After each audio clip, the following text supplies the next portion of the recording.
아침이 옵니다. 커튼 사이로 빛이 들어옵니다. 어제와 같은 빛입니다. 같은 방향에서 같은 시간에 같은 각도로 들어옵니다. 당신은 눈을 뜹니다. 몸을 일으키고 슬리퍼를 찾고 화장실로 걷습니다. 세수를 하고 거울을 봅니다. 거울 속 얼굴도 어제와 크게 다르지 않습니다. 주방으로 갑니다. 물을 올립니다. 냉장고를 열고 닫습니다. 찬장에서 컵을 꺼냅니다. 늘 꺼내는 그 컵입니다. 손에 익은 무게, 손에 익은 감촉입니다. 물이 끓는 소리가 납니다. 차를 따릅니다. 김이 오릅니다. 창밖을 봅니다. 나무가 있습니다. 바람이 불면 잎이 흔들립니다. 어제도 그랬고 그제도 그랬습니다. 당신은 의자에 앉아 조용히 차를 마십니다. 이것이 오늘 아침입니다. 잠시 생각해 보십시오. 이 장면이 낯설지 않으실 겁니다. 어쩌면 오늘 아침 당신이 보낸 시간과 크게 다르지 않을 수 있습니다. 어쩌면 어제 아침과도 지난주 아침과도 거의 같을 수 있습니다. 그리고 아마 이런 생각이 스쳐 지나갈 수 있습니다. 나는 왜 매일 똑같은 하루를 사는 것일까? 이렇게 살아도 되는 것일까? 어딘가 잘못된 것은 아닐까? 이 물음은 결코 가볍지 않습니다. 수십 년을 바쁘게 살아온 사람이라면 직장을 다니고 가족을 돌보고 세상 속에서 무언가를 해내며 살아온 사람이라면 지금 이 조용하고 반복적인 하루 앞에서 묘한 낯설음을 느끼는 것은 자연스러운 일입니다. 세상은 빠르게 변하고 있습니다. 뉴스는 매일 새로운 것들을 쏟아냅니다. 누군가는 새로운 일을 시작하고 누군가는 여행을 떠나고 누군가는 끊임없이 무언가를 이루고 있는 것처럼 보입니다. 그런데 나는 오늘도 같은 컵에 차를 따르고 같은 창문 너머 같은 나무를 바라보고 있습니다. 이 반복이 문제인 것일까요? 이 단조로움이 실패의 증거인 것일까요? 오늘 이 시간 우리는 그 질문 앞에 천천히 앉아보려 합니다. 지금으로부터 약 200년 전 조선의 한 선비가 전라남도 강진의 작은 오두막에 앉아 있었습니다. 그는 유배된 몸이었습니다. 권력을 잃었고 고향을 떠나야 했으며 가족과 떨어져 살아야 했습니다. 그의 주변에는 화려함이 없었습니다. 넓은 방도 많은 사람도 바쁜 일정도 없었습니다. 그에게 주어진 것은 날마다 반복되는 조용한 하루였습니다. 그는 아침에 일어나 글을 읽었습니다. 낮에는 생각을 정리하고 글을 썼습니다.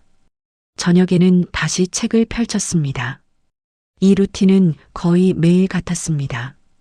특별한 사건이 없는 날이 대부분이었습니다. 그 선비의 이름은 정약용이었습니다. 그리고 그 단조롭고 반복적인 유배 생활 18년 동안 그는 500권이 넘는 책을 저술했습니다. 조선 역사에서 가장 방대하고 깊은 학문적, 업적으로 남아있는 것들이 바로 그 아무 일도 없는 반복적인 날들 속에서 탄생했습니다. 반복된 하루가 그를 무너뜨리지 않았습니다. 반복된 하루가 그를 만들었습니다. 이 대본은 정약용의 삶과 사상을 통해 오늘을 살아가는 신이여 여러분께 한 가지 이야기를 드리고자 합니다. 매일 똑같은 하루는 지겨운 하루가 아닙니다. 매일 똑같은 하루는 당신의 삶이 흔들리지 않고 있다는 증거입니다. 이제 천천히 시작하겠습니다. 차 한 잔을 곁에 두시고 편안하게 들어주시기 바랍니다. 사람은 변화를 원한다고 말합니다. 새로운 것을 원하고 다른 내일을 원하고 어제와 다른 오늘을 원한다고 말합니다. 그래서 여행을 떠나고 새로운 취미를 찾고 낯선 음식을 먹어보려 합니다. 그런데 흥미로운 사실이 있습니다. 사람이 가장 힘들어하는 순간은 대부분 변화가 너무 많을 때입니다. 갑작스러운 이별, 예상치 못한 병, 직장을 잃는 경험, 가족과의 갈등. 이런 변화들 앞에서 사람은 무너집니다. 흔들립니다. 잠을 이루지 못합니다. 그렇다면 사람이 진짜 원하는 것은 무엇일까요? 변화일까요? 아니면 안정일까요? 심리학자들은 오래전부터 이 질문을 연구해 왔습니다. 그들이 발견한 것은 단순하지만 깊은 진실이었습니다. 사람은 변화를 원한다고 말하지만 실제로 심리적 안정과 행복감을 느끼는 것은 예측 가능한 루틴이 있을 때라는 것입니다. 아침에 일어나는 시간이 일정할 때, 식사 시간이 규칙적일 때, 잠드는 시간이 비슷할 때, 산책하는 길이 늘 같을 때, 이런 반복적인 패턴 속에서 사람의 신경계는 안정됩니다. 뇌는 불필요한 에너지를 낭비하지 않아도 됩니다. 몸은 다음에 무슨 일이 올지 알고 있기 때문에 긴장을 풀 수 있습니다. 반복은 불안의 원인이 아닙니다. 반복은 오히려 불안을 막아주는 구조입니다. 그렇다면 왜 우리는 반복을 지겹다고 느끼는 것일까요? 그 이유는 우리가 살아온 시대에 있습니다. 지금의 50대, 60대, 70대 시니어 세대는 대한민국 역사상 가장 빠른 변화의 시대를 살아온 분들입니다. 산업화, 도시화, 경제성장, 기술의 발전. 세상이 10년마다 전혀 다른 모습으로 바뀌었습니다. 그 변화의 속도에 맞추어 살아가는 것이 곧 능력이었고 생존이었습니다. 빠르게 배우고, 빠르게 적응하고, 빠르게 성과를 내야 했습니다. 바쁜 사람이 유능한 사람이었고, 쉬지 않는 사람이 성실한 사람이었습니다. 일정이 빽빽한 하루가 잘 살고 있다는 증거였습니다. 그 시대를 수십 년 살아오셨습니다. 그러니 지금 하루가 조용하고 반복적으로 느껴질 때 어딘가 뒤처진 것 같은 느낌이 드는 것은 당연합니다. 뒤처진 것이 아니라 그 시대의 기준으로 자신을 보고 있기 때문에 그렇게 느껴지는 것입니다. 기준이 바뀌어야 합니다. 여기 한 분의 이야기를 소개하겠습니다. 서울 은평구에 사시는 68세 남성분의 이야기입니다. 그분은 30년간 중소기업의 관리직으로 일하셨습니다. 매일 아침 7시에 출근하고 저녁 7시에 퇴근하셨습니다. 주말에도 종종 나가셨습니다. 회의가 있었고 보고서가 있었고 처리해야 할 일들이 항상 있었습니다. 그분이 은퇴한 것은 65세 때였습니다. 처음 한 달은 좋았다고 하셨습니다. 오랜만에 충분히 주무셨고 가고 싶었던 곳도 몇 군데 다녀오셨습니다. 그런데 2달째가 되었을 때 이상한 감각이 찾아왔다고 합니다. 아침에 일어났는데 해야 할 일이 없었습니다. 점심을 먹었는데 오후에 무엇을 할지 몰랐습니다. 저녁이 되었는데 오늘 무엇을 했는지 기억이 잘 나지 않았습니다. 그분은 이렇게 말씀하셨습니다. 하루가 너무 길어요. 아무 일도 없으니까 시간이 안 가요. 내가 뭔가 잘못 살고 있는 것 같아요. 이 감각 낯설지 않으실 겁니다. 은퇴 후 많은 분들이 이 감각을 경험하십니다. 심리학에서는 이것을 역할 상실감이라고 부릅니다. 오랫동안 맡아온 역할이 사라질 때 그 역할과 함께 자신의 정체감도 흔들리는 현상입니다. 직장인이었을 때는 나는 회사의 누구라는 정체성이 있었습니다. 부모였을 때는 나는 아이들의 아버지, 어머니라는 정체성이 있었습니다. 그런데 그 역할들이 하나씩 줄어들고 나면 나는 과연 누구인가 하는 질문이 남습니다. 그리고 그 질문은 조용한 반복적인 하루 속에서 더 크게 들립니다. 아무 일도 없는 하루가 그 질문을 더 선명하게 만들기 때문입니다. 하지만 여기서 한 가지를 생각해 보시기 바랍니다. 그 질문이 들린다는 것은 당신이 지금 처음으로 자기 자신과 마주하고 있다는 뜻입니다. 수십 년 동안 바깥을 향해 살아오셨습니다. 회사를 향해, 가족을 향해, 사회를 향해 자신의 에너지 대부분을 바깥으로 쏟아내셨습니다. 지금 찾아온 이 조용한 반복의 시간은 처음으로 안을 들여다볼 수 있는 시간입니다. 그것이 불편한 것은 익숙하지 않기 때문입니다. 처음 해보는 일은 언제나 낯설고 낯선 것은 언제나 불안하게 느껴집니다. 그러나 낯설다는 것이 잘못되었다는 뜻은 아닙니다. 정약용은 유배지에서 이런 말을 남겼습니다. 거처가 고요하면 마음이 맑아지고 마음이 맑아지면 사물의 이치가 보인다. 그는 강진의 조용한 오두막을 불행한 곳으로 여기지 않았습니다. 오히려 그 고요함이 자신을 깊어지게 한다고 생각했습니다. 외부의 자극이 적을수록 내부의 목소리가 더 잘 들립니다. 바쁠 때는 들리지 않던 것들이 조용한 하루 속에서 비로소 들려옵니다. 당신의 몸이 무엇을 원하는지, 당신의 마음이 무엇에 기뻐하는지, 당신이 살아온 시간이 어떤 의미를 가지는지, 반복적인 하루는 이 목소리들을 들을 수 있는 조건을 만들어줍니다. 다시 은평구의 그 68세 남성 이야기로 돌아가겠습니다.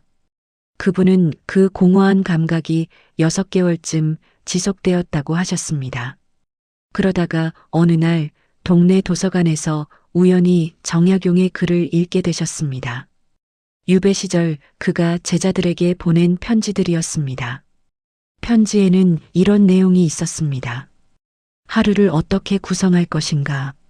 아침에 일어나면 무엇을 먼저 할 것인가? 책을 어떤 순서로 읽을 것인가? 글을 쓸 때 어떤 자세를 가질 것인가? 정약용은 유배지에서도 자신의 하루를 설계하고 있었습니다. 아무도 시키지 않았지만 아무런 외부 압력이 없었지만 그는 스스로 루틴을 만들고 그 루틴 안에서 살았습니다. 그분은 그 편지를 읽고 나서 처음으로 이런 생각을 하셨다고 합니다. 나도 내 하루를 설계할 수 있겠다. 그날 이후 그분은 작은 것부터 시작하셨습니다. 아침 6시 30분에 일어나기. 일어나면 바로 물 한 컵 마시기. 동네를 30분 걷기. 돌아와서 책 1시간 읽기. 점심은 직접 차려 먹기. 오후에는 일기 쓰기. 특별한 것은 없었습니다. 화려한 것은 없었습니다. 그런데 한 달이 지나자 하루가 충분하게 느껴지기 시작했다고 하셨습니다. 아무 일도 없는 날인데 왜 이렇게 뿌듯하지? 그분이 발견한 것은 이것이었습니다. 반복은 지겨운 것이 아니었습니다. 반복은 자신이 설계한 삶을 살고 있다는 증거였습니다. 반복을 불안으로 느끼는 것은 우리가 반복을 아무것도 없음으로 해석하기 때문입니다. 그러나 반복은 아무것도 없는 것이 아닙니다. 반복은 무언가가 꾸준히 있다는 것입니다. 어제도 아침이 왔고 오늘도 아침이 왔습니다. 이것은 지겨운 사실이 아닙니다. 이것은 당신의 삶이 계속되고 있다는 사실입니다. 어제도 밥을 먹었고 오늘도 밥을 먹었습니다. 이것은 무의미한 반복이 아닙니다. 이것은 당신의 몸이 오늘도 살아있다는 증거입니다. 어제도 잠이 들었고 오늘도 눈을 떴습니다. 이것은 단조로운 패턴이 아닙니다. 이것은 당신에게 또 하루가 주어졌다는 사실입니다. 반복을 다르게 보는 순간 하루가 달라집니다. 같은 컵에 차를 따르는 행위가 오늘도 이 컵을 들 수 있다는 감사로 바뀔 수 있습니다. 같은 창문 너머 같은 나무를 바라보는 것이 이 계절을 살아가고 있다는 확인으로 바뀔 수 있습니다. 아무 일도 없는 하루가 아무 나쁜 일도 없었던 하루로 읽힐 수 있습니다. 이것이 일부에서 드리고 싶은 이야기입니다. 반복이 불안으로 느껴지는 것은 잘못된 것이 아닙니다. 그 감각은 수십 년을 바쁘게 살아온 당신이 새로운 삶의 속도에 적응하는 과정에서 자연스럽게 나타나는 것입니다. 그러나 그 불안을 반복 때문이라고 오해하지 마십시오. 반복은 문제가 아닙니다. 반복을 바라보는 시선이 아직 바뀌지 않은 것입니다. 그 시선은 바꿀 수 있습니다. 그리고 그 시선을 어떻게 바꿀 수 있는지 정약용이 이미 200년 전에 보여주었습니다. 1801년 조선 순조 1년 정약용은 전라남도 강진으로 유배 명령을 받았습니다. 그의 나이 40이었습니다. 한창 일할 나이였습니다. 정조 임금의 총애를 받으며 조선의 개혁을 꿈꾸던 사람이었습니다. 수원 화성을 설계하는 데 기여했고 새로운 행정제도를 구상했으며 백성의 삶을 바꾸려는 뜨거운 의지를 가진 사람이었습니다. 그런 그가 하루아침에 모든 것을 잃었습니다. 관직을 잃었습니다. 한양을 떠나야 했습니다. 가족과 헤어져야 했습니다. 그리고 낯선 땅, 강진의 작은 마을에 홀로 남겨졌습니다. 처음 그를 맞이한 것은 아무것도 없는 하루였습니다. 유배지의 삶은 가혹했습니다. 강진은 당시 조선의 변방이었습니다. 한양의 문화와 학문과는 거리가 먼 곳이었습니다. 정약용을 알아보는 사람도 없었고 그의 학문에 관심을 갖는 사람도 처음에는 없었습니다. 그가 처음 머문 곳은 주막이었습니다. 동문 밖 주막집에 작은 방 하나를 빌려 지냈습니다. 방은 좁고 어두웠습니다. 들리는 소리라고는 바람소리와 간간이 지나는 사람들의 발소리뿐이었습니다. 매일이 거의 같았습니다. 아침에 일어납니다. 글을 읽습니다. 생각을 정리합니다. 글을 씁니다. 저녁이 됩니다. 잠이 듭니다. 그 다음 날도 갔습니다. 그 다음 주도 갔습니다. 그 다음 달도 갔습니다. 외부에서 오는 자극은 거의 없었습니다. 새로운 사건도 흥미로운 소식도 만나야 할 사람도 많지 않았습니다. 그저 반복되는 조용한 날들이었습니다. 보통의 사람이라면 이 상황에서 두 가지 중 하나를 선택합니다. 무너지거나 버티거나. 그런데 정약용은 세 번째 길을 선택했습니다. 그 반복적인 하루를 재료로 삼았습니다. 그는 유배 초기 자신에게 이런 질문을 던졌습니다. 나는 지금 이 시간을 어떻게 쓸 것인가? 이 질문은 단순해 보이지만 사실은 매우 깊은 질문입니다. 환경을 바꿀 수 없을 때, 사람을 만날 수 없을 때, 무언가를 이룰 조건이 갖추어지지 않았을 때, 그래도 남아있는 것은 지금 이 시간을 어떻게 쓸 것인가 하는 선택입니다. 정약용은 그 선택을 분명히 했습니다. 읽겠다. 쓰겠다. 생각하겠다. 그리고 그것을 매일 반복하겠다. 그의 하루는 철저하게 구조화되어 있었습니다. 아침 일찍 일어나 먼저 경전을 읽었습니다. 사서우경을 비롯한 고전 텍스트들을 꼼꼼히 읽고 의문이 생기면 메모했습니다.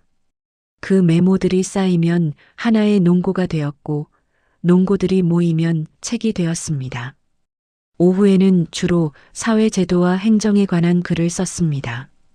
백성의 삶을 어떻게 개선할 수 있는가, 지방관리는 어떻게 일해야 하는가, 토지제도는 어떻게 바뀌어야 하는가. 이 질문들을 하나씩 붙잡고 생각을 전개했습니다. 저녁에는 제자들과 공부했습니다. 유배 생활 중반부터 그의 학문을 배우려는 지역 청년들이 모여들기 시작했습니다. 그는 그들을 가르치고 그들과 토론하며 자신의 생각을 더 날카롭게 다듬었습니다. 이 루틴은 18년 동안 거의 변하지 않았습니다. 18년입니다. 6,570일 이상의 시간입니다. 그 대부분의 날이 거의 같은 패턴으로 흘러갔습니다. 화려한 날도 없었고 극적인 반전도 없었으며 세상의 주목을 받는 순간도 없었습니다. 그저 조용히 반복적으로 매일 같은 일을 했습니다. 그 결과는 무엇이었을까요? 목민심서, 경세유표, 흠음신서, 마과회통, 아방강역고, 이름만 나열해도 한참인 저작들입니다. 그 수가 500권을 넘습니다. 행정, 법률, 의학, 지리, 언어, 철학, 경제, 거의 모든 분야에 걸쳐 있습니다. 조선 후기 지성사에서 이만한 업적을 남긴 사람은 없습니다. 그리고 그 모든 것이 반복되는 유배의 하루들 속에서 나왔습니다. 여기서 한 가지 중요한 사실을 짚어야 합니다. 정약용이 그토록 많은 것을 이룰 수 있었던 것은 그가 특별히 뛰어난 천재였기 때문만이 아닙니다. 물론 그는 탁월한 지성을 가진 사람이었습니다. 그러나 그보다 더 결정적인 이유가 있었습니다. 그것은 반복이었습니다. 매일 읽었습니다. 매일 썼습니다. 매일 생각했습니다. 하루도 거르지 않고 화려하지 않게 묵묵히 같은 일을 반복했습니다. 위대한 업적은 위대한 하루에서 나오지 않습니다. 위대한 업적은 평범한 하루들의 축적에서 나옵니다. 이것이 정약용이 자신의 삶으로 증명한 진실입니다. 그의 편지 중에 이런 구절이 있습니다. 두 아들에게 보낸 편지였습니다. 유배 중에 고향에 있는 아들들에게 어떻게 살아야 하는지를 가르치는 내용이었습니다. 그는 이렇게 썼습니다. 하루라도 글을 읽지 않으면 입안에 가시가 돋는다.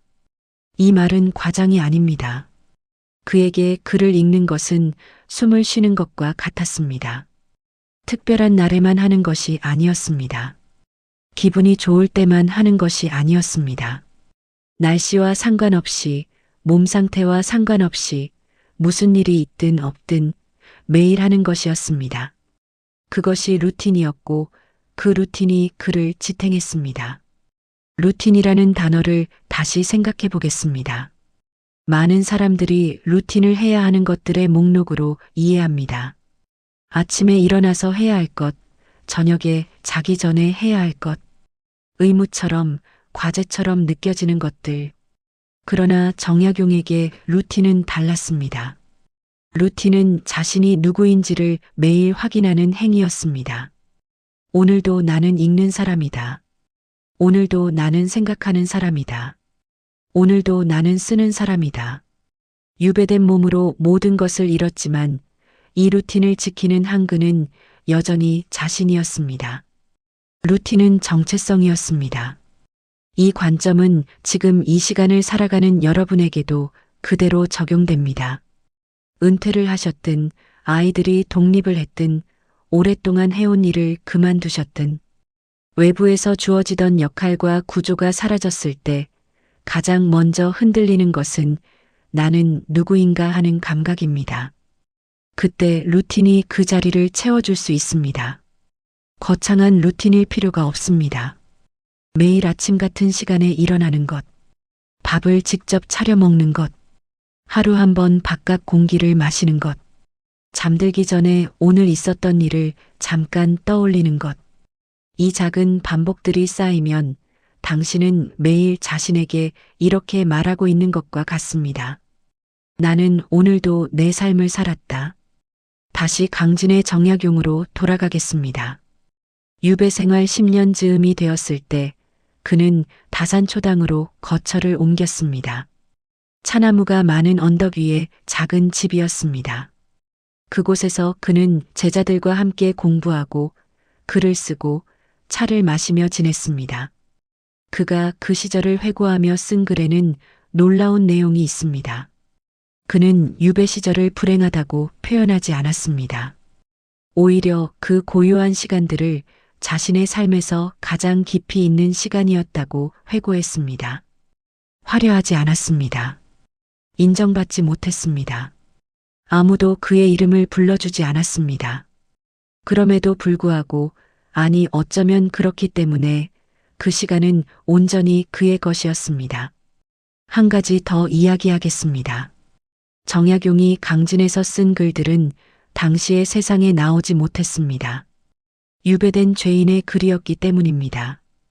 그는 자신이 쓴 글이 세상에 읽힐지조차 알 수 없는 상황에서 계속 썼습니다. 알아주는 사람이 없어도 썼습니다. 출판될 가능성이 없어도 썼습니다. 당장 아무런 결과가 보이지 않아도 썼습니다. 왜 그랬을까요? 그는 결과를 위해 쓴 것이 아니었기 때문입니다. 쓰는 행위 자체가 그의 삶이었기 때문입니다. 그 반복적인 행위가 그를 온전하게 만들었기 때문입니다. 이것은 현대의 연구에서도 확인됩니다. 심리학자들은 행복한 노년을 보내는 사람들의 공통점을 연구해 왔습니다. 그 공통점 중 가장 두드러진 것 가운데 하나는 외부의 인정이나 성과와 무관하게 꾸준히 해온 자신만의 활동이 있다는 것이었습니다. 그것이 무엇인지는 크게 중요하지 않았습니다. 글쓰기일 수도 있고 텃밭 가꾸기일 수도 있으며 바둑일 수도 있고 요리일 수도 있었습니다. 중요한 것은 꾸준함이었습니다. 남이 알아주지 않아도 결과가 크게 보이지 않아도 그저 매일 하는 무언가가 있다는 것. 그 꾸준한 반복이 삶의 닻이 된다는 것입니다. 바람이 불어도 파도가 쳐도 닻이 있으면 배는 크게 흔들리지 않습니다. 부산에 사시는 72세 여성분의 이야기를 하나 더 소개하겠습니다. 그분은 40년간 교직에 계셨습니다. 교사로서 그리고 나중에는 교감으로서 수십 년을 학교와 함께 사셨습니다. 정년 퇴임을 하던 날 학생들이 꽃다발을 들고 와 인사를 했습니다. 동료 선생님들이 파티를 열어주었습니다. 그날은 행복했습니다. 그런데 그 다음 날이 문제였습니다. 아무도 없었습니다. 아무것도 없었습니다. 수십 년 동안 아침마다 달려가던 학교가 이제 자신과 무관한 곳이 되었다는 사실이 그날 아침에야 실감났다고 하셨습니다. 그분은 반년쯤 무기력하게 지내셨다고 합니다. 그러다 우연히 동네 문화센터에서 서예 수업을 듣게 되셨습니다. 처음에는 그냥 시간을 때우려는 마음이었습니다. 그런데 붓을 잡고 한 획을 긋는 그 순간 이상하게 마음이 차분해졌다고 하셨습니다. 아무 생각도 없이 그냥 먹을 갈고 붓을 잡고 글씨를 쓰는 그 시간이 오랫동안 잊고 있던 무언가를 돌려주는 것 같았다고 하셨습니다. 그분은 지금도 매일 아침 1시간씩 서예를 하십니다. 전시회에 내지도 않습니다. 누구에게 보여주지도 않습니다. 그냥 자신을 위해 매일 아침 붓을 듭니다. 그분은 이렇게 말씀하셨습니다. 그 1시간이 있으면 하루가 달라요. 뭔가 한 것 같아요. 내가 살아있는 것 같아요. 정약용이 강진에서 차를 마시며 글을 쓴 것과 이분이 매일 아침 붓을 드는 것은 본질적으로 같은 일입니다. 남이 알아주지 않아도 세상에 크게 알려지지 않아도 자신만의 반복적인 행위가 주는 힘. 그것은 외부에서 오는 것이 아닙니다. 그 반복 자체에서, 그 꾸준함 자체에서 나옵니다. 2부를 마무리하면서 한 가지를 말씀드리겠습니다. 정약용의 이야기는 특별한 위인의 특별한 이야기가 아닙니다. 그것은 반복이 가진 힘에 대한 이야기입니다. 아무것도 없는 것처럼 보이는 하루하루가 실제로는 무언가를 만들어가고 있다는 이야기입니다. 당신의 오늘도 마찬가지입니다. 오늘 아침에 일어나 차를 끓인 것, 밥을 먹은 것, 산책을 한 것, 책을 펼친 것, 이 모든 것이 쌓이고 있습니다. 눈에 보이지 않더라도, 누가 알아주지 않더라도 그것들은 분명히 쌓이고 있습니다. 그리고 그 쌓임이 당신의 삶입니다. 단조롭다고 느껴지는 하루가 사실은 당신이 매일 자신의 삶을 살아내고 있다는 증거입니다. 정약용은 18년의 반복 끝에 500권의 책을 남겼습니다. 당신은 당신의 반복 끝에 무엇을 남기게 될까요? 그것이 책이 아니어도 괜찮습니다. 그것이 세상에 알려지지 않아도 괜찮습니다. 당신이 매일 살아낸 하루들, 그것으로 충분합니다. 정약용만이 반복의 힘을 알았던 것이 아닙니다. 동서양을 막론하고 깊이 생각한 사람들은 한결같이 같은 결론에 도달했습니다. 반복적이고 단조로운 삶이 오히려 인간을 가장 인간답게 만든다는 것. 화려한 자극이 아니라 고요한 루틴 속에서 사람은 비로소 자기 자신을 만난다는 것. 이 진실은 시대와 문화를 넘어 반복되어 왔습니다. 먼저 쇼펜하우어 이야기를 하겠습니다. 아르투어 쇼펜하우어. 19세기 독일의 철학자입니다. 그는 흔히 염세주의 철학자로 알려져 있습니다. 세상은 고통으로 가득 차 있다고 말한 사람으로 알려져 있습니다. 그래서 어둡고 부정적인 철학자처럼 오해받는 경우가 많습니다. 그러나 실제 그의 삶을 들여다보면 전혀 다른 모습이 보입니다. 쇼펜하우어는 철저한 루틴의 사람이었습니다. 그는 매일 오전에 2시간씩 글을 썼습니다. 점심을 먹고 나면 플루트를 연주했습니다. 오후에는 반드시 2시간 산책을 했습니다. 늘 같은 길을 걸었고 늘 같은 속도로 걸었습니다. 저녁에는 독서를 했습니다. 이 루틴은 거의 평생 동안 유지되었습니다. 그는 왜 이렇게 살았을까요? 쇼펜하우어는 이렇게 말했습니다. 인간의 가장 큰 불행은 자기 자신과 함께 있는 법을 모르는 데서 온다. 그는 외부의 자극을 쫓는 삶을 경계했습니다. 새로운 것, 흥미로운 것, 화려한 것을 끊임없이 찾아다니는 것이 오히려 인간을 공허하게 만든다고 보았습니다. 왜냐하면 외부에서 오는 자극은 항상 일시적이기 때문입니다.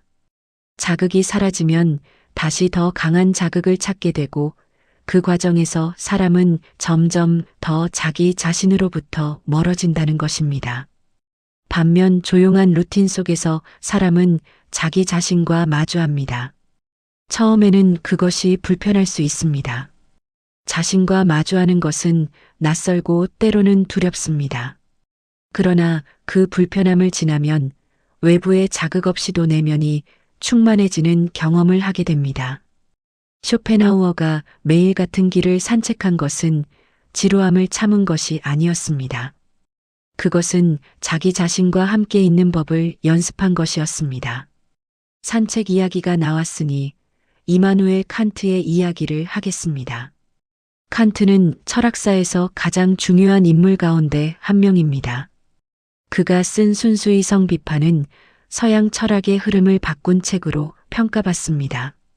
그 깊고 방대한 사유는 도대체 어디에서 나온 것일까요? 놀랍게도 칸트의 삶은 극도로 단조로웠습니다. 그는 평생 퀘니히스베르크라는 도시를 거의 떠나지 않았습니다. 여행을 거의 하지 않았습니다. 매일 같은 시간에 일어나고 같은 시간에 식사하고 같은 시간에 산책했습니다. 그의 산책은 너무나 규칙적이어서 동네 사람들이 칸트가 지나가는 것을 보고 시계를 맞추었다는 이야기가 전해집니다. 매일 오후 3시 30분 칸트는 집을 나섰습니다. 늘 같은 길을 걸었고 늘 같은 속도로 걸었으며 늘 같은 시간에 돌아왔습니다. 그 산책 중에 그는 생각했습니다. 시간과 공간이란 무엇인가? 인간은 무엇을 알 수 있는가? 도덕이란 무엇인가? 이 거대한 질문들이 매일 반복되는 산책길 위에서 천천히 형태를 갖추어 갔습니다. 칸트의 삶에서 배울 수 있는 것은 이것입니다. 깊은 생각은 바쁜 일상에서 나오지 않습니다. 깊은 생각은 고요한 반복 속에서 자랍니다. 우리는 흔히 새로운 경험이 새로운 생각을 만든다고 믿습니다. 새로운 곳에 가고 새로운 사람을 만나고 새로운 것을 경험해야 사고가 넓어진다고 생각합니다. 물론 그런 측면도 있습니다. 그러나 칸트는 정반대의 방향을 보여주었습니다. 같은 길을 매일 걸을 때 그 길은 점점 더 깊어집니다. 처음에는 그냥 길이었던 것이 어느 날은 돌 하나가 눈에 들어오고 어느 날은 나뭇가지의 각도가 눈에 들어오고 어느 날은 바람의 방향이 느껴집니다. 외부가 변하지 않을 때 내면의 감각이 더 섬세해집니다. 반복은 무감각을 만드는 것이 아닙니다. 반복은 감각을 더 깊이 열어줍니다. 이번에는 알베르 카미 이야기를 하겠습니다. 카미는 20세기 프랑스의 작가이자 철학자입니다. 그는 부조리라는 개념으로 유명합니다. 인간은 삶의 의미를 원하지만 세상은 그 의미를 주지 않는다. 이 불일치가 부조리라고 그는 말했습니다. 그의 대표적인 에세이에는 시지프 신화가 있습니다. 시지프는 그리스 신화에 등장하는 인물입니다. 그는 신들의 벌을 받아 영원히 같은 일을 반복해야 합니다. 커다란 바위를 산꼭대기까지 밀어 올리면 바위는 다시 굴러 내려옵니다. 그러면 다시 밀어 올려야 합니다. 이것이 영원히 반복됩니다. 많은 사람들은 이 이야기를 절망의 상징으로 읽습니다. 끝없이 반복되는 무의미한 노동, 아무런 결과도 없는 수고. 그러나 카미는 다르게 읽었습니다. 카미는 이렇게 말했습니다. 시지프가 행복하다고 상상해야 한다. 이 한 문장이 많은 것을 담고 있습니다. 왜 행복할 수 있을까요? 바위는 또 굴러 내려올 텐데 이 반복에 무슨 의미가 있을까요? 카미의 대답은 이것이었습니다. 의미는 반복의 외부에 있지 않습니다. 의미는 반복 그 자체에 있습니다. 시지프가 바위를 미는 그 행위, 그 과정 자체가 그의 삶입니다. 결과가 유지되지 않아도 바위가 또 내려와도 지금 이 순간 밀고 있다는 사실이 그를 살아있게 합니다. 이것은 단순한 위로의 말이 아닙니다. 이것은 삶의 본질에 대한 통찰입니다. 우리의 삶도 어떤 의미에서는 시지프의 삶과 닮아 있습니다. 밥을 먹으면 또 배가 고파집니다. 집을 청소하면 또 먼지가 쌓입니다. 빨래를 하면 또 더러워집니다. 잠을 자면 또 피곤해집니다. 이 반복의 끝이 없습니다. 그러나 카미의 눈으로 보면 그 반복이 바로 삶입니다. 끝이 없기 때문에 지겨운 것이 아니라 끝이 없기 때문에 계속됩니다. 그리고 계속된다는 것은 아직 살아있다는 것입니다. 여기서 잠깐 전주에 사시는 64세 남성분의 이야기를 소개하겠습니다. 그분은 30년간 건설 현장에서 일하셨습니다. 젊어서부터 몸을 쓰는 일을 해오셨습니다. 60세에 건강이 나빠지면서 일을 그만두셨고 이후 4년간 집에서 거의 나오지 않으셨습니다. 그분의 하루는 이랬습니다. 늦게 일어납니다. 텔레비전을 봅니다. 밥을 먹습니다. 텔레비전을 봅니다. 잠이 듭니다. 그분은 이 하루가 무의미하다고 느끼셨습니다. 아무것도 하는 것이 없다는 죄책감도 있었습니다. 건강이 나빠진 것에 대한 자책도 있었습니다. 그러던 어느 날 동네 복지관에서 철학 독서 모임이 생겼다는 소식을 들으셨습니다. 처음에는 망설이셨습니다. 철학이라는 것을 배워본 적이 없었기 때문입니다. 그런데 아는 분의 권유로 한번 나가보셨습니다. 그날 읽은 것이 카미의 시지프 신화였습니다. 그분은 그 글을 읽고 한동안 말씀을 못하셨다고 합니다. 그게 나 이야기더라고요. 매일 똑같이 일어나고 밥 먹고 자고. 근데 카미가 그게 나쁜 게 아니라고 하잖아요. 그게 살아있는 거라고. 그날 이후 그분은 조금씩 달라지셨습니다. 텔레비전을 보더라도 그냥 보지 않고 재미있는 장면이 있으면 수첩에 적으셨습니다. 밥을 먹더라도 그냥 먹지 않고 오늘 뭘 먹었는지 적으셨습니다. 잠들기 전에 오늘 어떤 생각을 했는지 두세 줄 적으셨습니다. 거창한 변화가 아니었습니다. 그런데 3개월이 지나자 그분은 이렇게 말씀하셨습니다. 하루가 아깝더라고요. 그냥 넘기기가. 반복적인 하루를 바라보는 시선이 바뀐 것입니다. 하루가 달라진 것이 아니었습니다. 그 하루를 대하는 태도가 달라졌습니다. 다시 철학으로 돌아오겠습니다. 니체는 영원회귀라는 개념을 제시했습니다. 지금 이 순간이 영원히 반복된다면 어떻겠는가 하는 사유 실험입니다. 지금 당신이 하고 있는 이것을 영원히 반복해야 한다면 당신은 그것을 기꺼이 할 수 있겠는가? 아니면 그것을 견딜 수 없겠는가? 니체는 이 질문을 삶의 기준으로 삼으라고 했습니다. 영원히 반복해도 좋을 만큼 지금 이 순간을 살아야 한다고. 이것은 역설적으로 반복의 가치를 가장 높은 곳에 올려놓은 사유입니다. 지금 이 하루가 영원히 반복된다면 그 하루는 얼마나 소중한 것이 됩니까? 지금 차를 마시는 이 순간이 영원히 반복된다면 이 한 잔의 차는 얼마나 깊은 의미를 가집니까? 반복은 삶을 가볍게 만드는 것이 아닙니다. 반복은 지금 이 순간을 더 무겁고 더 진지하게 만들 수 있습니다. 동양으로 돌아와서 칸트와 비슷한 시기에 살았던 정약용이 루틴에 대해 어떻게 생각했는지 조금 더 살펴보겠습니다. 정약용은 유배 중에 제자들에게 보낸 편지에서 하루를 어떻게 구성해야 하는지를 상세히 설명했습니다. 그 내용을 보면 놀라울 만큼 구체적입니다. 아침에 일어나면 먼저 몸을 정결히 하라. 그리고 그날 읽을 책을 정하라.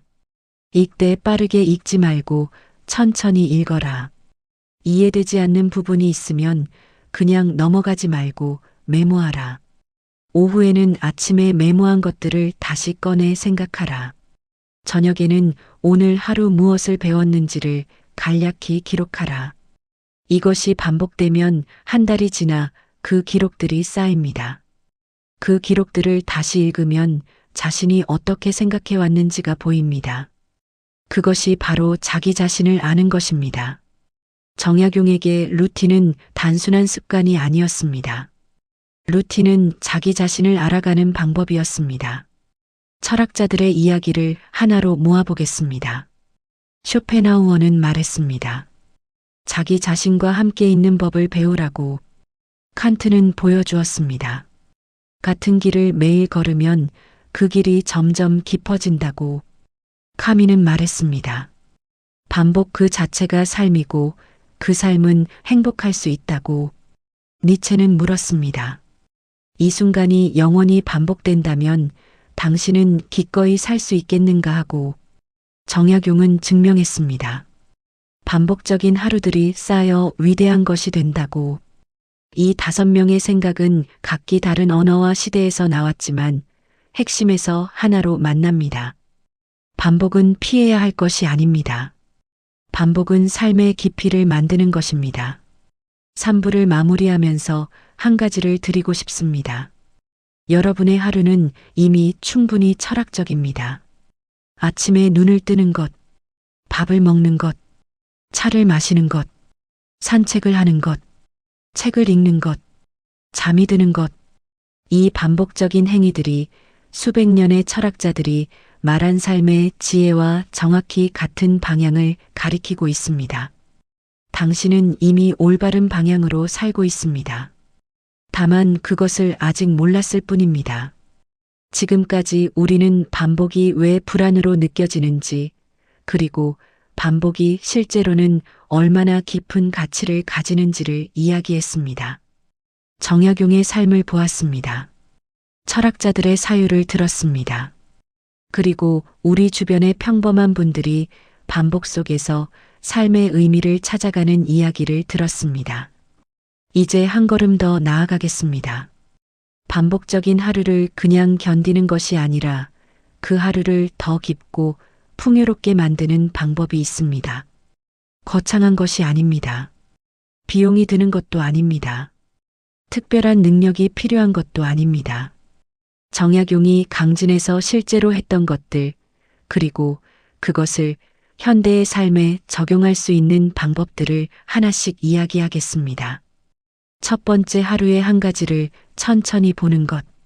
정약용은 강진에서 매일 차를 마셨습니다. 그는 단순히 차를 마신 것이 아니었습니다. 차를 끓이는 과정 하나하나에 집중했습니다.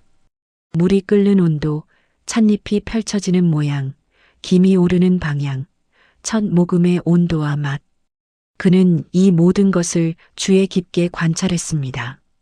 그리고 그것을 글로 남겼습니다. 차에 관한 그의 기록들은 단순한 음료에 대한 메모가 아닙니다.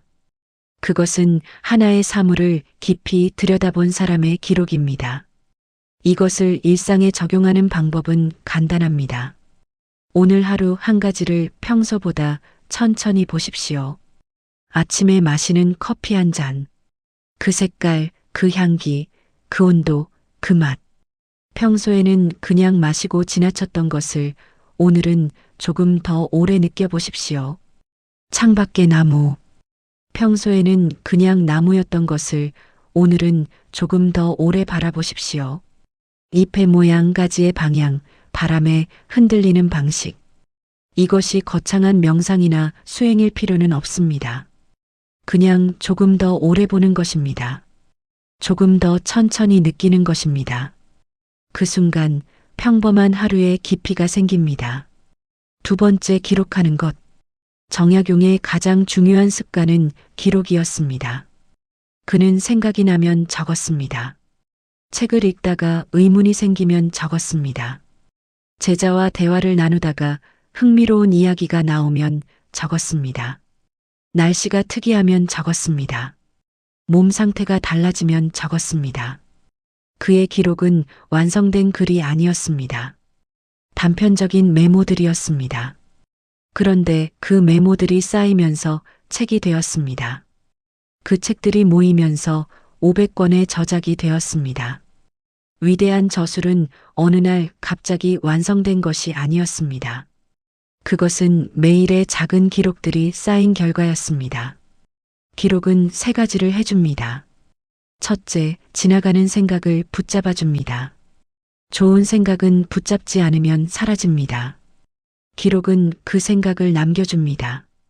둘째, 자신을 관찰하게 해줍니다.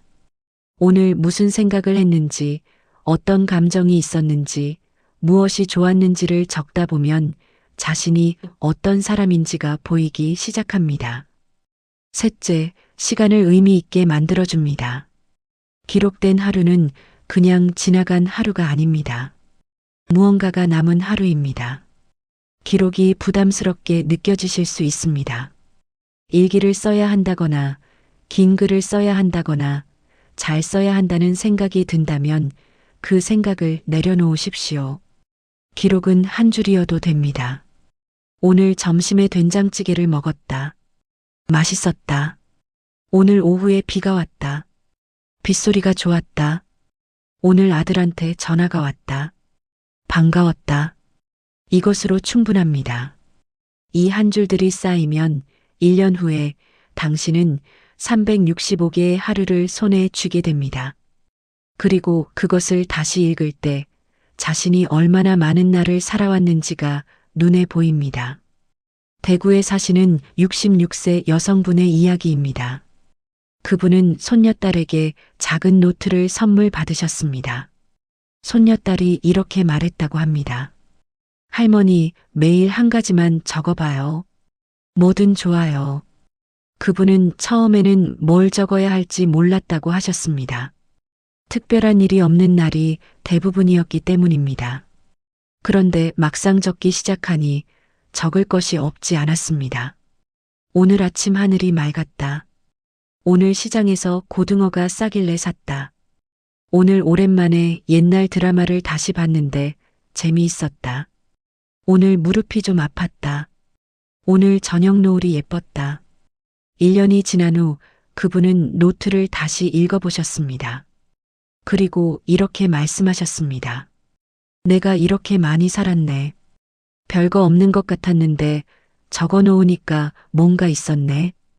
별거 없어 보였던 하루들이 기록되자 비로소 보이기 시작했습니다.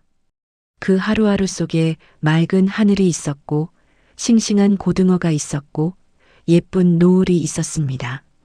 아프기도 했지만 그럼에도 살아 있었습니다. 기록은 보이지 않던 것을 보이게 합니다. 세 번째, 읽는 것. 정약용은 평생 책을 읽었습니다. 유배지에서도 읽었습니다. 몸이 좋지 않을 때도 읽었습니다. 마음이 무거울 때도 읽었습니다. 그에게 읽는 것은 정보를 수집하는 행위가 아니었습니다. 읽는 것은 자신을 돌보는 행위였습니다. 그는 이렇게 말했습니다. 책을 읽으면 마음의 때가 씻긴다. 책은 우리를 다른 세계로 데려갑니다. 다른 시대, 다른 사람, 다른 생각. 그 세계를 잠시 경험하고 돌아오면 자신의 세계가 조금 달리 보입니다. 반복적인 하루 속에서 책 읽기는 특별한 역할을 합니다.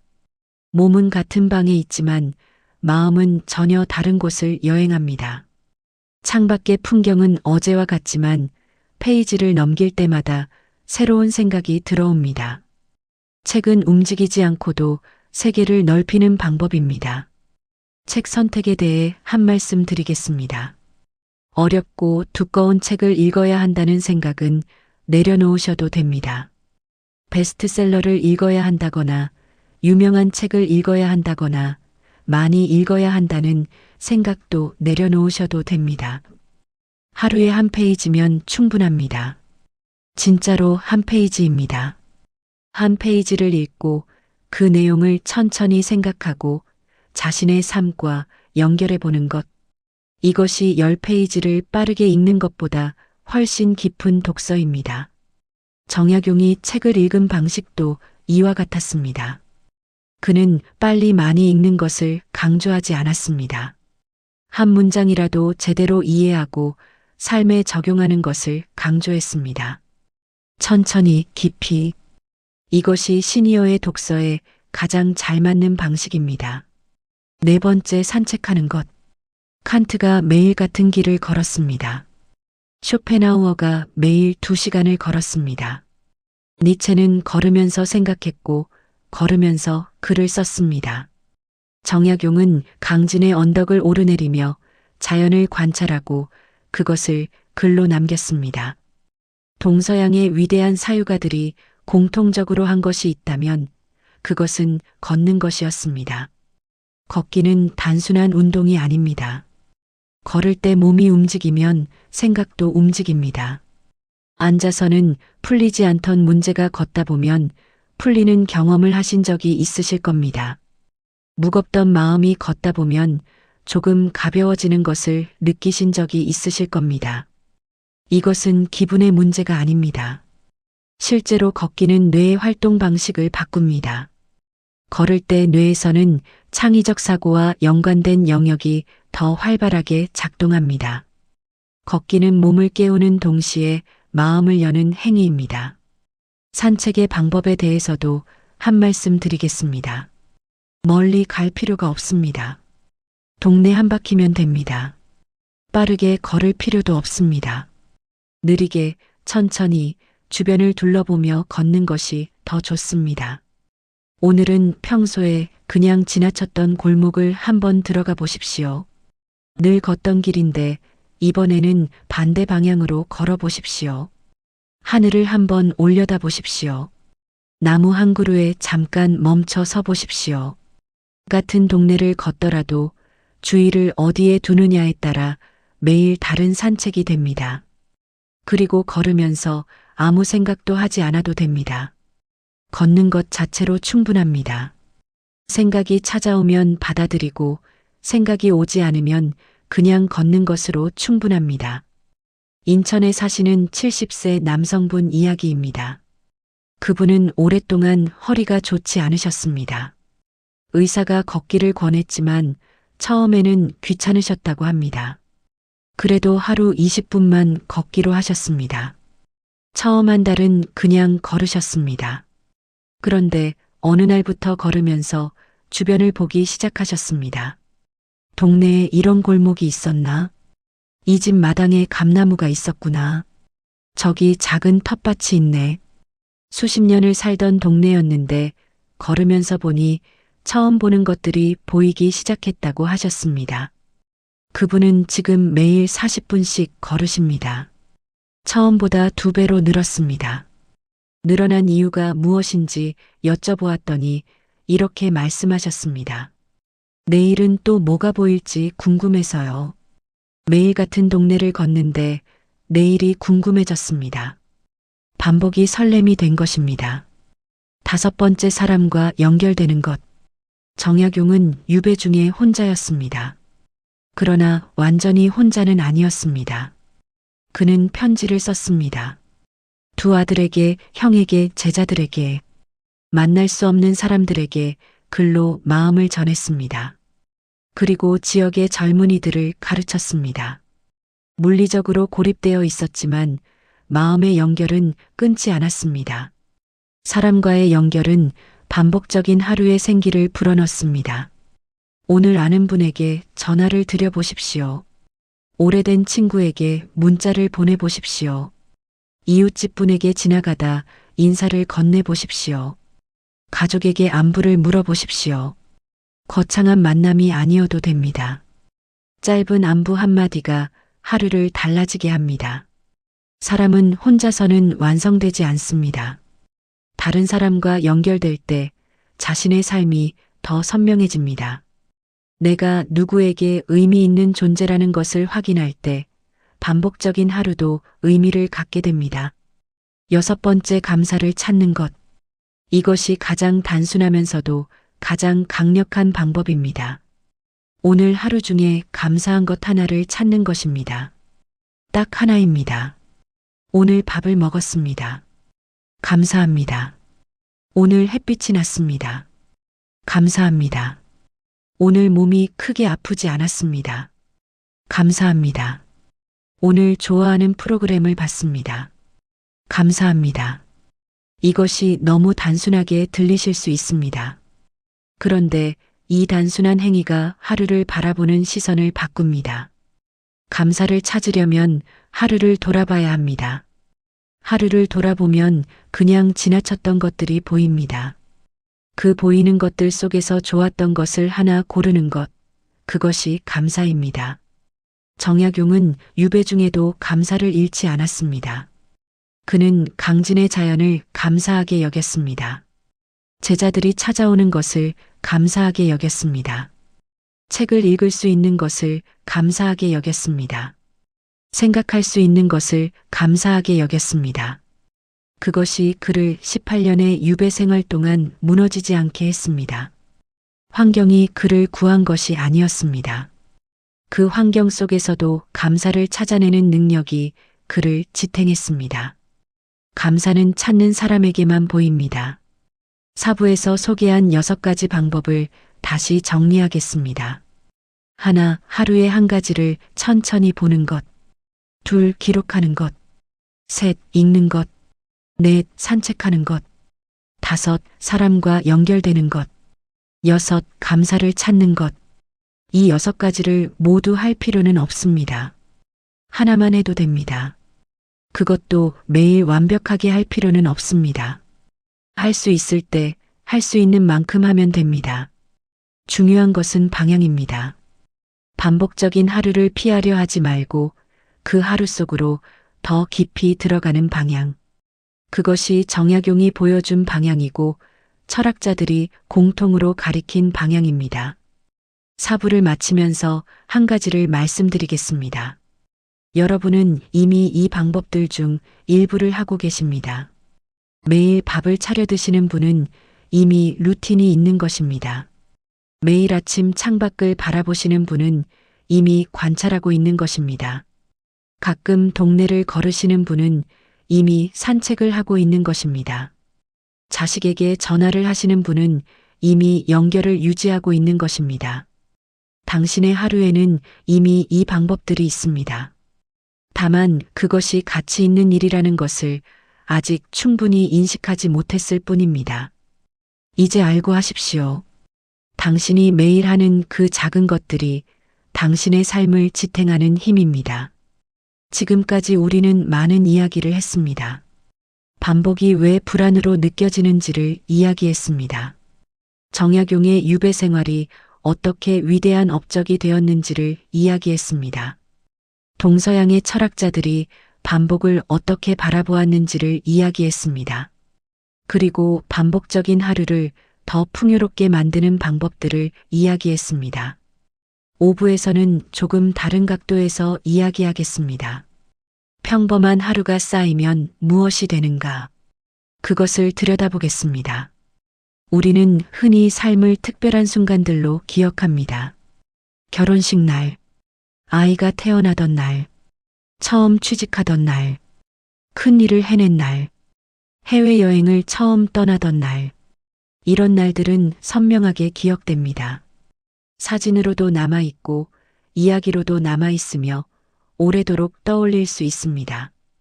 그런데 한 가지 사실이 있습니다. 그 특별한 날들은 실제 삶에서 극히 일부분입니다. 80년을 산다고 하면 29,200일입니다. 그 중에서 정말로 특별했던 날이 몇 날이나 될까요? 결혼식은 하루입니다. 아이가 태어난 날도 하루입니다. 입사 첫날도 하루입니다. 아무리 많이 세어도 특별한 날은 수백일을 넘기 어렵습니다. 그렇다면 나머지 수만 일은 무엇이었을까요? 그날들이 평범한 하루들이었습니다. 별다른 일이 없었던 날들, 늘 하던 것을 하던 날들, 누가 기억해주지 않는 날들.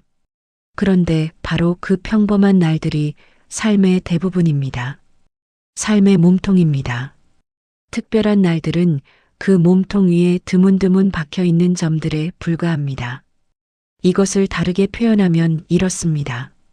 삶은 특별한 날들로 이루어지는 것이 아닙니다. 삶은 평범한 날들로 이루어집니다. 그렇다면 평범한 날들을 하찮게 여기는 것은 삶의 대부분을 하찮게 여기는 것과 같습니다. 반복적인 하루를 무의미하다고 느끼는 것은 자신의 삶 대부분을 무의미하다고 느끼는 것과 같습니다. 그것은 너무 가혹한 자기 평가입니다. 정약용은 유배 18년 동안 500권의 책을 남겼다고 했습니다. 그런데 그 500권이 한 번에 써진 것이 아님을 다시 한번 생각해 보십시오. 하루에 조금씩 썼습니다. 어떤 날은 많이 썼고 어떤 날은 조금밖에 못 썼으며 어떤 날은 전혀 쓰지 못했을 수도 있습니다. 몸이 아픈 날도 있었고 마음이 무거운 날도 있었으며 아무것도 하고 싶지 않은 날도 있었을 것입니다. 그럼에도 불구하고 다음 날 다시 붓을 들었습니다. 그 다음 날도 들었습니다.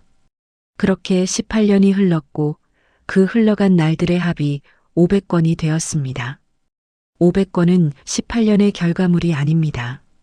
500권은 수천 번의 평범한 하루가 쌓인 결과물입니다. 여기서 중요한 진실을 하나 이야기하겠습니다. 쌓임은 눈에 보이지 않습니다. 하루하루가 지나갈 때는 무언가 쌓이고 있다는 것이 느껴지지 않습니다. 오늘 1시간 책을 읽었다고 해서 내일 갑자기 더 현명해지지는 않습니다. 오늘 일기를 한 줄 썼다고 해서 오늘 밤 삶이 바뀌지는 않습니다. 오늘 산책을 했다고 해서 오늘 당장 몸이 좋아지지는 않습니다. 그래서 사람들은 중간에 그만둡니다. 효과가 없는 것 같다고 느끼기 때문입니다. 그런데 쌓임은 어느 순간 갑자기 보입니다. 6개월 후에, 1년 후에, 혹은 3년 후에 돌아보면 어느 순간부터 달라져 있습니다. 생각이 깊어져 있습니다. 마음이 조금 더 단단해져 있습니다. 하루를 대하는 태도가 바뀌어 있습니다. 그것이 쌓임의 방식입니다. 매일 조금씩 눈에 보이지 않게 그러나 분명하게 쌓입니다. 경기도 수원에 사시는 67세 여성분의 이야기입니다. 그분은 3년 전부터 매일 아침 일어나면 감사한 것 3가지를 수첩에 적기 시작하셨습니다. 딸이 권유했는데 처음에는 억지로 하셨다고 합니다. 첫날은 이랬습니다. 오늘도 눈을 떴다. 날씨가 맑다. 어제 잘 잤다. 별것 아닌 것들이었습니다. 그분도 이게 무슨 의미가 있나 싶으셨다고 합니다. 그런데 그것을 1년 동안 계속하셨습니다. 수첩이 하나 가득 찼습니다. 그분은 그 수첩을 처음부터 다시 읽어보셨습니다.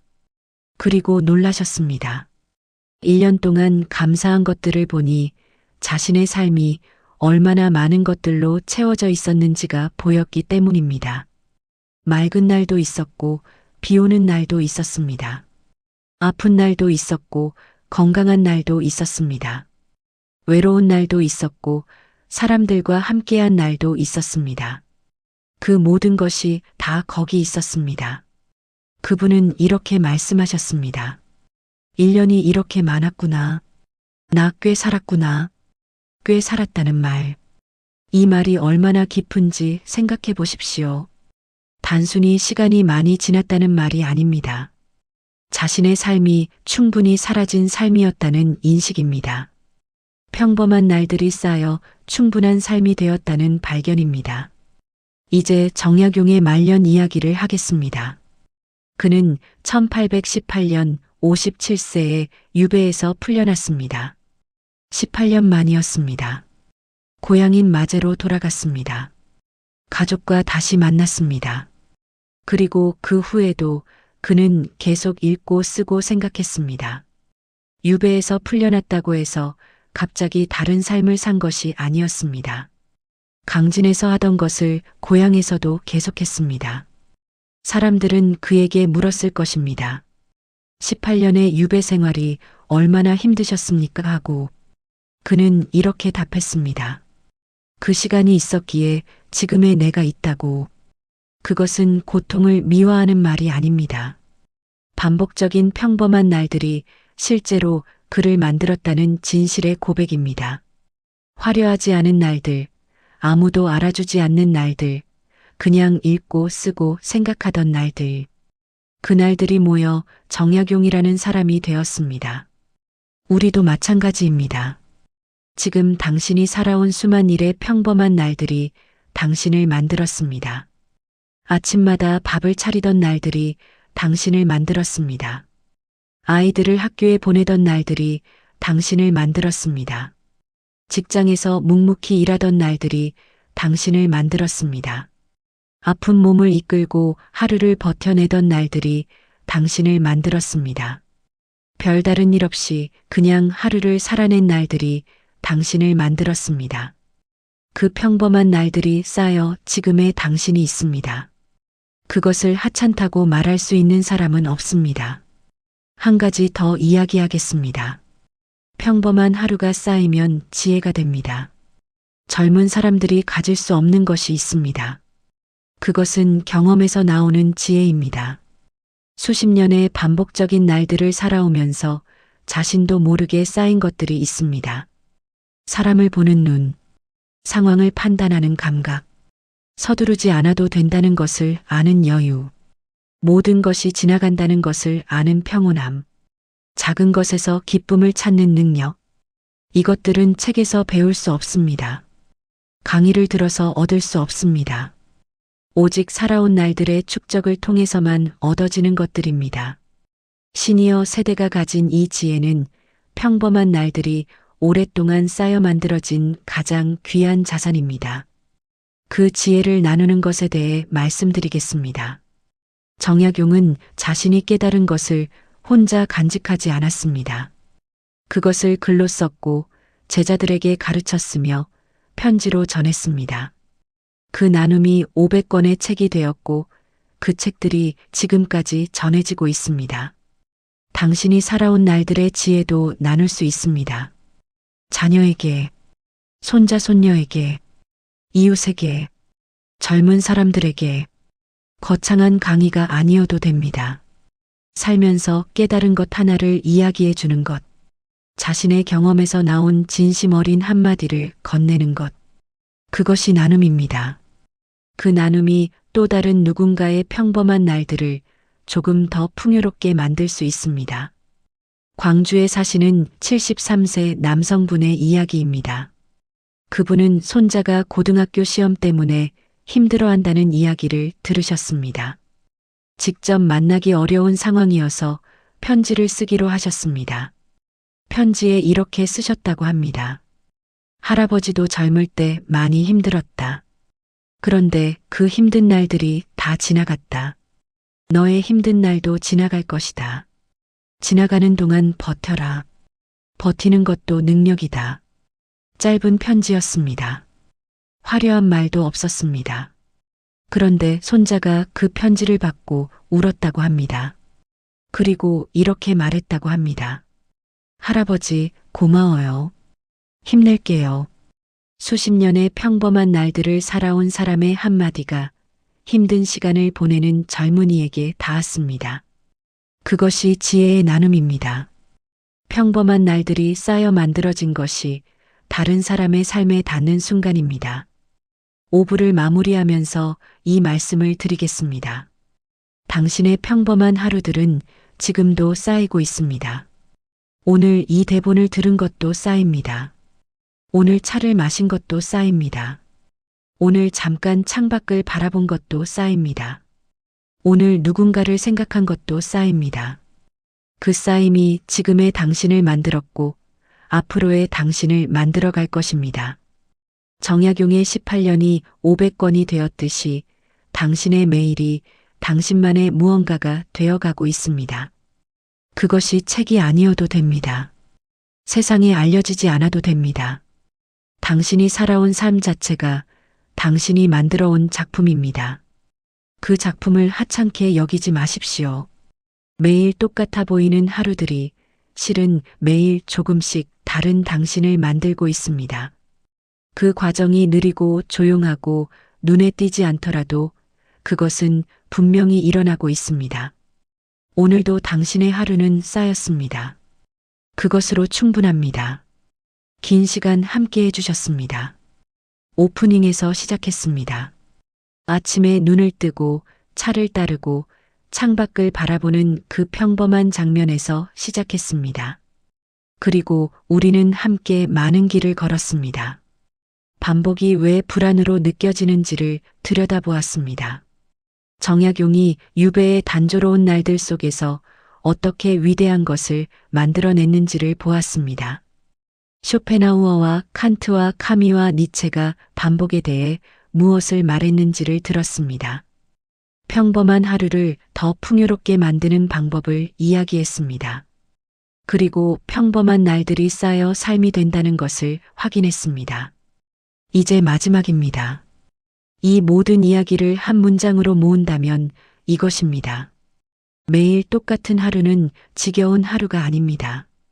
그것은 당신의 삶이 흔들리지 않고 이어지고 있다는 증거입니다. 정약용이 강진에서 18년을 보낸 후 고향으로 돌아왔을 때 그는 이미 많은 것을 잃은 사람이었습니다. 젊음을 잃었습니다. 관직의 기회를 잃었습니다. 한창 일할 나이의 시간들을 유배지에서 보냈습니다. 세상은 그 없이 흘러갔고 그는 그 흐름 밖에 있었습니다. 그런데 그는 무너지지 않았습니다. 오히려 그 18년이 그를 가장 깊은 사람으로 만들었습니다. 반복적이고 단조로운 유배의 날들이 그의 뿌리를 깊게 내리게 했습니다. 흔들리지 않는 나무는 뿌리가 깊습니다. 뿌리는 화려한 날에 깊어지지 않습니다. 뿌리는 조용하고 반복적인 날들 속에서 천천히 깊어집니다. 당신의 평범한 날들도 지금 뿌리를 깊게 내리고 있습니다. 많은 분들이 이런 생각을 하십니다. 나이가 들면 삶이 줄어드는 것이라고, 할 수 있는 것이 점점 적어지는 것이라고, 세상에서 점점 멀어지는 것이라고.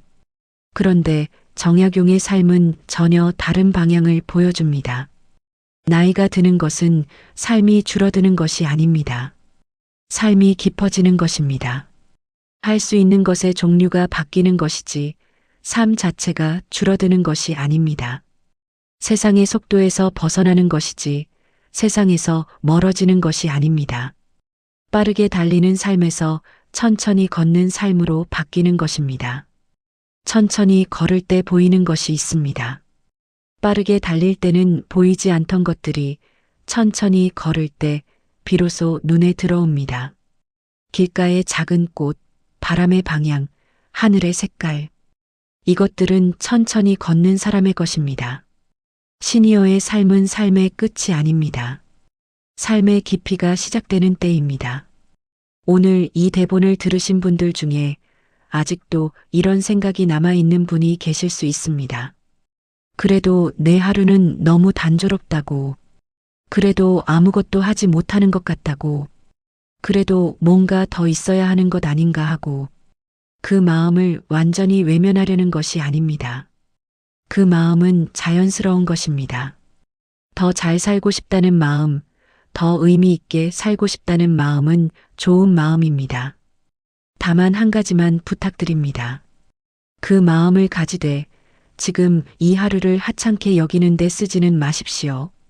더 잘 살고 싶다는 마음은 지금 이 하루를 조금 더 소중히 여기는 방향으로 쓰십시오. 더 의미 있게 살고 싶다는 마음은 지금 이 평범한 하루에서 의미를 찾는 방향으로 쓰십시오. 그것이 정약용이 유배지에서 한 일이었습니다. 더 좋은 곳에서 더 좋은 조건으로 살고 싶다는 마음을 지금 이 자리에서 지금 할 수 있는 것을 하는 방향으로 돌렸습니다. 그 선택이 500권의 책이 되었습니다. 지금 당신의 하루를 한번 떠올려 보십시오. 아침에 눈을 떴습니다. 이것은 당연한 일이 아닙니다. 오늘 눈을 뜬 사람이 있는 반면 그러지 못한 사람도 있습니다. 당신은 오늘 눈을 떴습니다. 밥을 먹었습니다. 이것도 당연한 일이 아닙니다. 먹고 싶어도 먹지 못하는 사람이 세상에 있습니다. 당신은 오늘 밥을 먹었습니다. 숨을 쉬었습니다. 이것은 너무 당연해서 의식조차 하지 못합니다. 그러나 숨을 쉰다는 것은 살아있다는 것입니다. 당신은 오늘도 살아있습니다. 누군가를 생각했습니다. 무언가를 느꼈습니다. 어딘가를 바라보았습니다. 무언가를 들었습니다. 이것이 하루입니다. 이것이 삶입니다. 아무 일도 없었던 것이 아닙니다. 살아있는 모든 것이 일어났습니다. 정약용은 유배 시절 이런 글을 남겼습니다. 오늘 하루를 헛되이 보내지 않으면 그것으로 족하다. 이 말을 처음 읽으면 너무 단순하다는 생각이 들 수 있습니다. 그런데 깊이 생각할수록 이 말이 얼마나 무거운지를 알게 됩니다. 헛되이 보내지 않는다는 것은 바쁘게 보낸다는 뜻이 아닙니다. 많은 것을 이룬다는 뜻이 아닙니다. 누군가에게 인정받는 하루를 보낸다는 뜻도 아닙니다. 헛되이 보내지 않는다는 것은 오늘 이 하루가 자신의 것이었다는 뜻입니다. 남의 기준에 흔들리지 않고 자신의 속도로 자신답게 살았다는 뜻입니다. 당신이 오늘 자신의 속도로 살았다면 그것으로 족합니다. 이제 마지막 이야기를 하겠습니다. 서울에 사시는 75세 여성분입니다. 그분은 남편을 몇 년 전에 먼저 보내셨습니다. 그 후로 혼자 사십니다. 처음에는 혼자인 것이 너무 힘드셨다고 합니다. 아침에 눈을 뜨면 옆에 아무도 없었습니다. 밥을 차려도 혼자 먹어야 했습니다.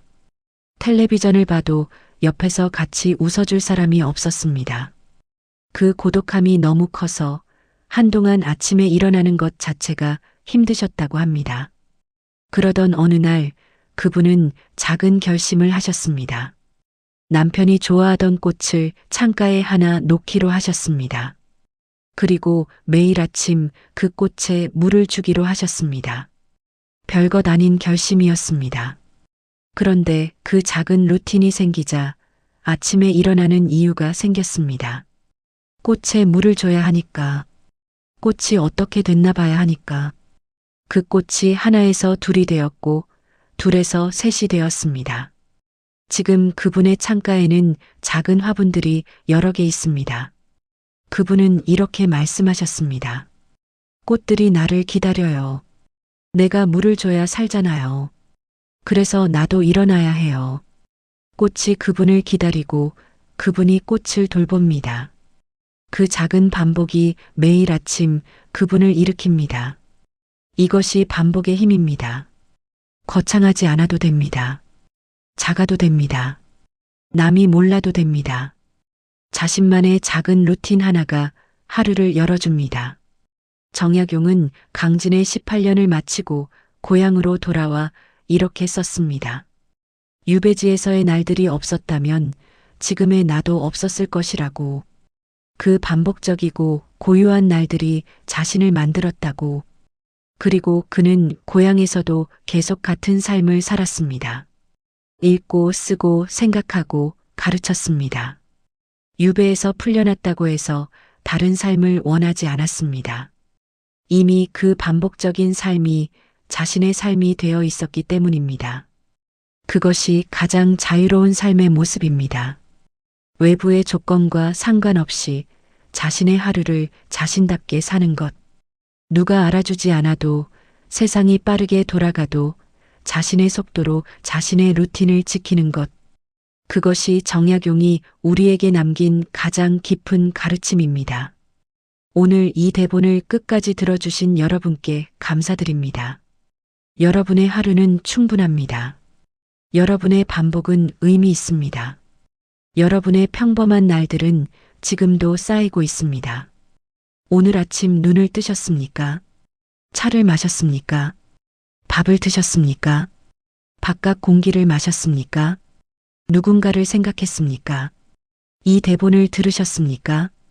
그렇다면 오늘 하루는 헛되지 않았습니다.